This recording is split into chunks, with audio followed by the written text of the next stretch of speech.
السلام عليكم ورحمة الله وبركاته. أعزائي المشاهدين والمشاهدات، ماذا يحدث في أسوان؟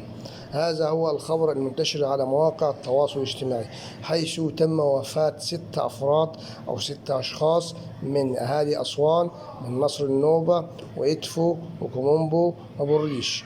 وحدث بعض تسممات للأفراد تعدى 28 بشخص بنزلات معوية. وأكد المصدر بأن لا يوجد أي شيء في مياه الشرب، وأن ما يحدث هذا بسبب فيروس موسمي حدث في أسوان في هذه الفترة. ونهيب بالمواطنين بأنهم لا ينساقوا وراء الشائعات التي تحدث حول أن في هناك تسممات، وأن أهالي أسوان إن شاء الله بخير وسلامة، وربنا يرفع عنهم البلاء.